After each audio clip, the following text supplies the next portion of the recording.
No, oh, gamer, sit down. So essentially, you've seen the title of this video, the thumbnail. I've decided to watch all of the Gillian Anderson films.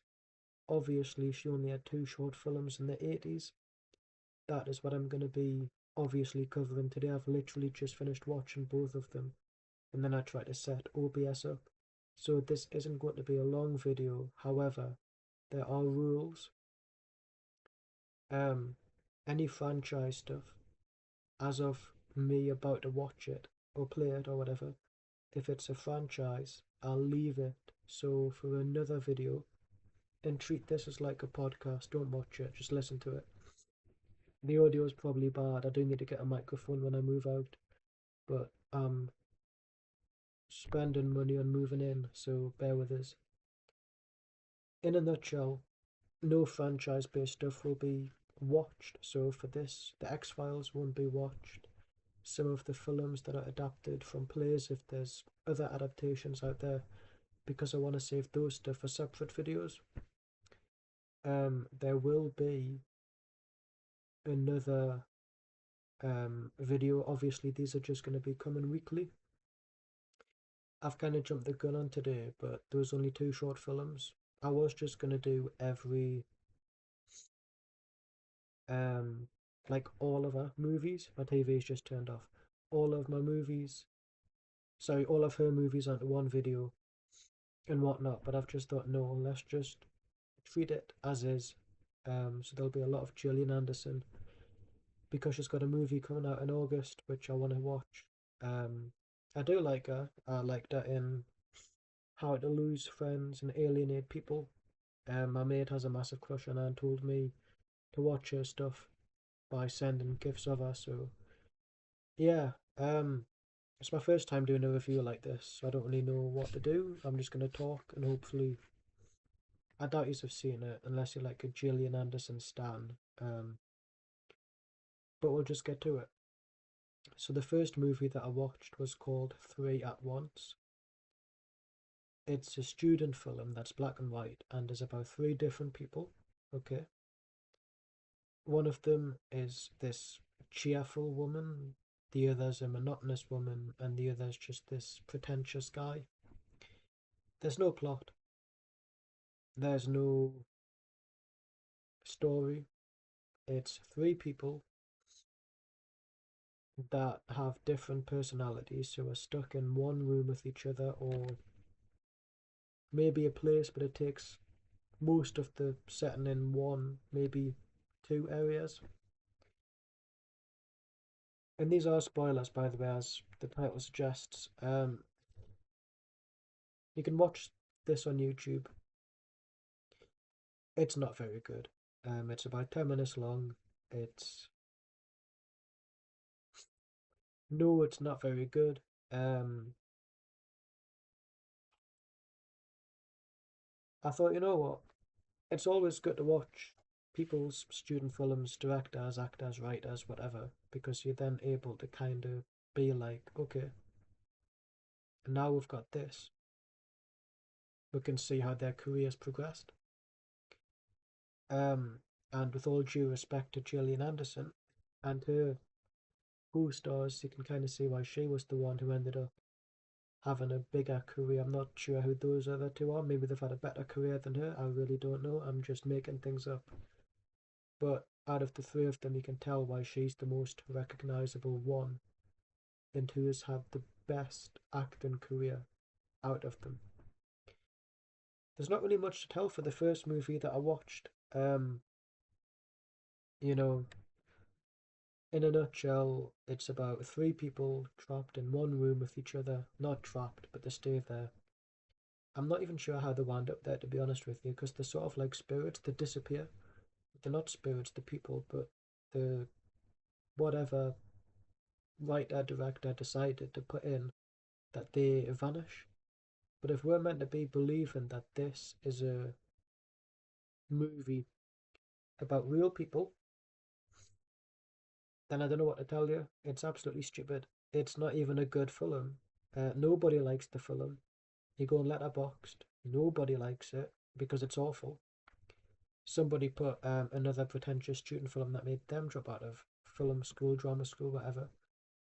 I feel like when directors are in drama school, whatever, they kind of feel like, well, if I do this, it's all this philosophicalness. No, no, it's just a bad movie. Nobody likes the movie. I've given it half a star to five. There's nothing to enjoy. There's nothing to go back to apart from obviously if you want to wait, if you want to watch it because you're Gillian Anderson stan, then fine, fair enough. But even the graining of the film, yeah, even the resolution. People have jokingly put on Letterboxd that it's been filmed on a microwave or through a microwave lens, and even then, it would probably look better through a microwave lens.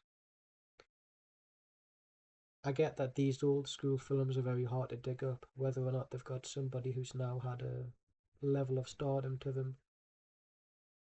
Um, so I can appreciate, obviously, sometimes things get lost, they get found, but they're not as in good quality, but it's still something to watch.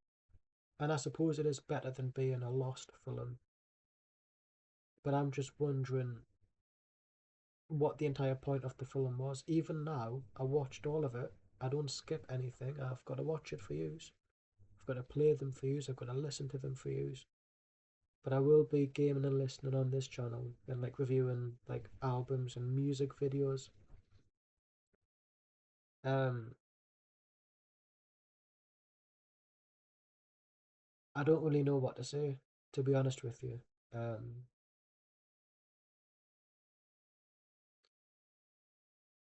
it's just not a very good film.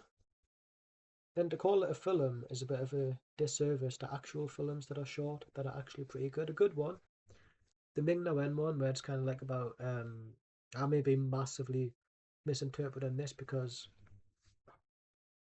I'm white, but I think one of our short films is about, and she's a good actress, she's getting covered on this channel, uh, like the strictness of a Chinese childhood or something. And that's only a minute long or something, but you can get everything from that in a minute. But this 10-minute short film is just like me rambling on now, trying to figure out what it is. It's three people with three different personalities. I'll tell you what a good movie is to watch if you want something like that. 7 days. It may not be exactly like it.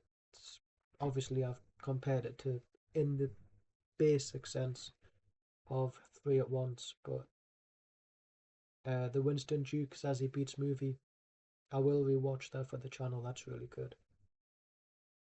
Uh,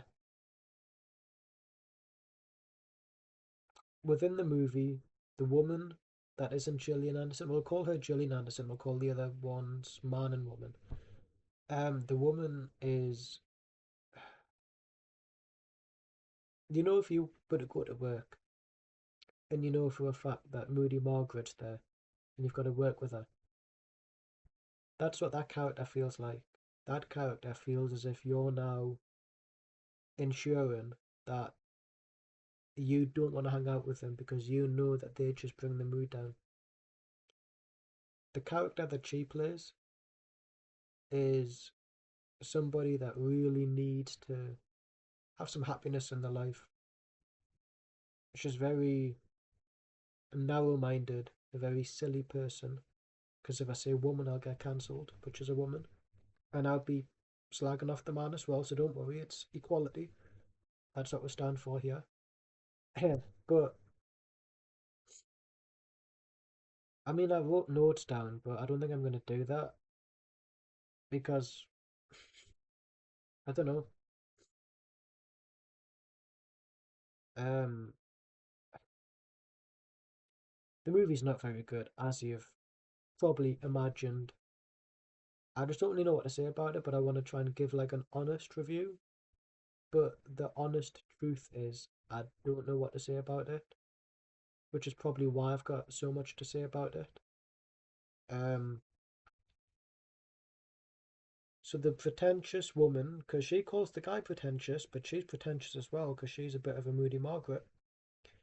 She is essentially She doesn't like the man, fair enough. She's sort of okay with Gillian Anderson, so maybe she's a feminist. I don't want to be stereotypical because it was the 80's, but she looks like a modern day feminist. Within the movie, the hairstyle, the glasses, the dress sense, so maybe it was ahead of its time. However, the feminist in the movie, if that's what she was meant to be, like most feminists, air quotation marks now, are unlikable. Unlikable. Never likable. No. But it's a movie. We have to agree that sometimes things get taken out of context, stereotypes are integrated, but there was nothing said about her within the movie for me to be like, you're not a feminist, you're this. I'm making her a feminist because she had no part to play in the movie. She had no reason to exist. Um, Gillian Anderson's character is just a happy woman, or very emotional one, without being sexist, because she doesn't want to be alone. She doesn't want to have these two people leave. She wants to maybe have a friendship with both of them. Um, and she's the person that you would want to speak to if you're having a bad period. Not like that, but I suppose like that as well, she would know. But if you're having a bad time in your life, her character's the one that you want to speak to. You would not want to speak to the feminist Moody Margaret. No chance. She called the man pretentious, and the man is pretentious because he thinks he's owed everything. Not because he's a man, but because he thinks he's got this swagger. He's wearing a bartender suit, having the Gillian Anderson character, having her be all catering to him, or light at me tab and all this, because she's a polite woman, so he's taking advantage of that. And the woman, the feminist, is like, oh, you're pretentious or whatever. Then he's like, well, if they're gonna do it, you might as well take advantage. And I've got to agree here. You can't always be a pushover, which her character Gillian's is. However, the man himself thinks he's the smart. You know when you go to work and you know that the arrogant scum is there, and he thinks he's the talk of the town. He thinks he's everybody's best mate. He thinks he's so funny, clever, attractive. No, we all know that one person at work who thinks that everything and yet nobody likes them and they wonder why. He is that person. He is a person who is so self centered, so bordering on narcissistic, in a sense of he thinks that because, oh, Gillian's a wonderful woman, she's nice. Line up me tab for us. Do it yourself, you lazy git. But the movie itself um, still didn't manage to make me enjoy it. The pretentious man tells these jokes, but we never hear them because apparently he's already said them before, but he never said them in the movie before that. But we're meant to expect that we've already heard it, but we've not. In fact, Gillian and the feminist are like, yeah, we've heard these. I've not. He's never said this before. And if he had done, it was as a dialogue scene, not as a jokey scene. The police charades, um, Gillian is a horse. I wouldn't have guessed it was a horse, to be honest with you, whether that was actually an improvisation on her part or not, I do not know, but that was not a horse. To be honest, I wasn't even sure what she was doing, but it seemed obviously as they were saying, oh, horse, that it was charades or something. Well, she said she had to say that she was a horse because nobody got it. And I think a character said something along the lines of, yeah, it was bad, wasn't very good. I agree, it wasn't. I could do a better horse. That's a better horse than whatever she did in the film. But um, it's her watch along. We're trying to be respectful to her. This video wouldn't exist without her. But 3 at Once is a movie that, unless you're really wanting to watch Gillian Anderson's, I wouldn't say entire because she's not in Like everything that she's in, she's not always gonna have a big part. But if you're wanting to watch everything where she has a big part to play in, watch it. But I wouldn't be wasting 10 minutes of my life. I've already done that, sorry. I wouldn't be wasting 10 minutes of your life with a movie that thinks it's this philosophical short film that would have gotten the director, the next Steven Spielberg accolades or whatever. No. The Pretentious Man, The Feminist Woman, and Gillian Anderson, it's not a good film. Three at Once, I would not have any of them. I would have Gillian Anderson, actually, as a person. But I get what the point was, are three polar opposites. But at the same time, it's a bit, no. Um, it's black and white. It's not even in like 140p. It's worse than that. But it's all well and good because it ended up kickstarting her career. That and another short film, which we are going to be talking about. Avoid Three at Once unless you're a Gillian Standerson. See what I did there? Um, I'm pretentious. I'm that pretentious person because I think I'm funny, but I'm not, and I know that I'm not. Um, I really hate the reflection of my glasses, but do I take them off? Oh, I got small eyes. Um,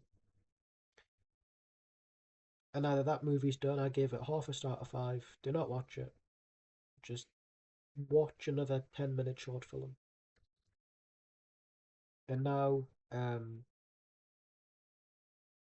we are on to a matter of choice, which I gave 2 out of 5, and I'll tell you why. It's another black and white film. It's a silent film, and it features, for the most part, Gillian Anderson walking from side to side in a back alley. It's an abortion movie, political already. I know. I won't get into the abortion debate. I'm not for or against it. I feel like I'm in the middle. There's arguments to be had for both. Um, but obviously, let's just keep it non-political, apolitical. That's the dating app way of saying it, isn't it? Apolitical. Is that the real term? Let's keep it like that. So the movie is an abortion movie. Again, probably another pretentious director, short film, different person, I think. It's only on for about 4 minutes, and Gillian Anderson.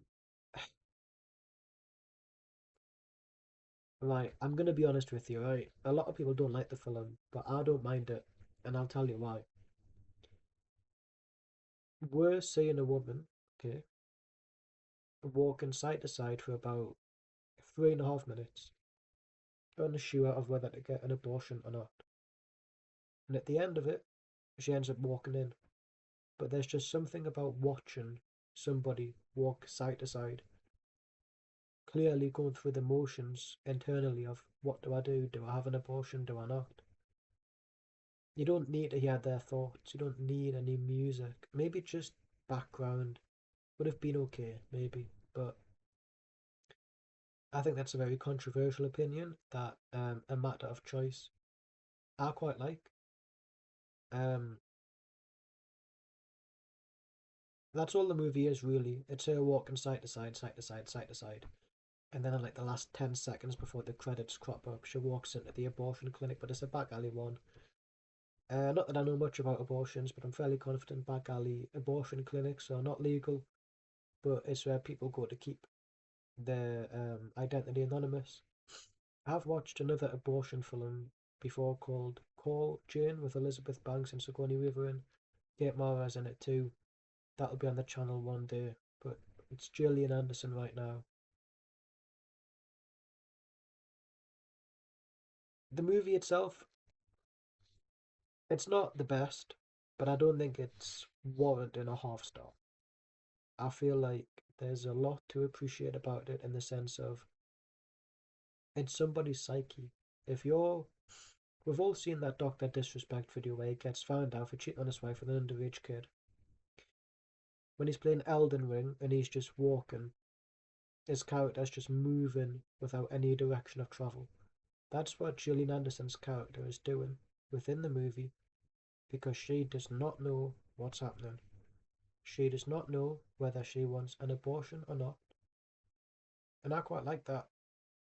The whole, I'll tell you what, right, and again, it's a controversial opinion. I think if that scene, okay, was in a feature length film, that scene would be put on Joe Blow movie clips and have nearly 1 million views and people seen as one of the best scenes in the movie.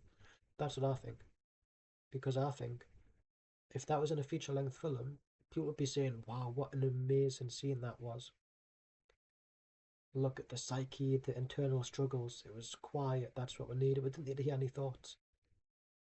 But because it's all that silent film is, people are not going to really appreciate it for what it is. However, I don't think it's bad. I don't think it's an enjoyable film just on the basis of enjoyability. I wouldn't even say it borders on being enjoyable, but it's not bad. I don't mind it because at the end of the day, we are all people, aren't we?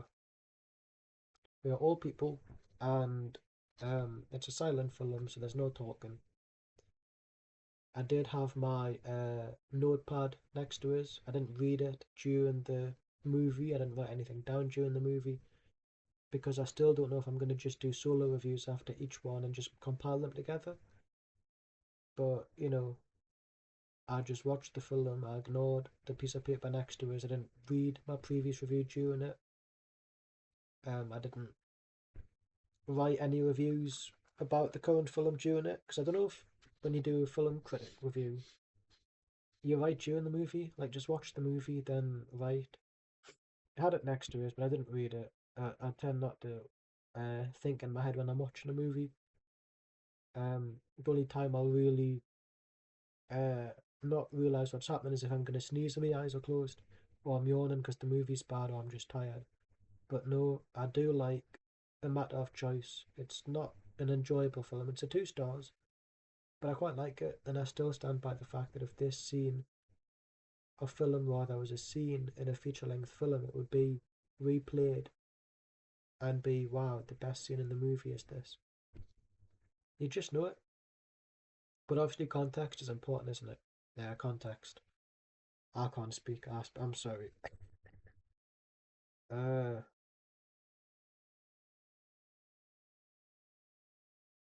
but no, I don't mind it. Again, it's black and white. It's not very good resolution.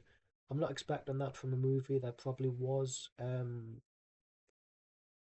You can imagine that there's a lot of student films that just lay their line on somebody's PC or whatever, and then as soon as that person rises to prominence, they try to get their little, oh, I've got this. Let's make some money. But they don't make any money, and I don't know. Obviously, what the crack is with that. I know Haley Steinfeld as a kid was in so many short films, and yet they can't be found. But you would think, well, it's Haley Steinfeld. Release them. Uh, but I think this ends. This isn't a very good video. I'm aware of that. As I said, treat these as like a podcast. I don't have a good microphone yet. I want to wait until I move out because I'll need to like set it up and everything. However, I hope you have enjoyed. Again, it's a bit of a weird video that I've done. Um, it's one that kind of goes a bit. I'm not expecting a lot of views, but I'm hoping that if you have seen these short films, you have got your own opinions. If you want to recommend me anything, shameless plug, Patreon, just messages on there. I don't know if you need to pay $1 a month to messages or whatever, but no messages there first. Um, there's like sort of negotiable prices, but all depends. The next video, so the Gillian Anderson 90's most of review video, whatever it's called, will be out on the. It'll be out. Sorry, what's the date?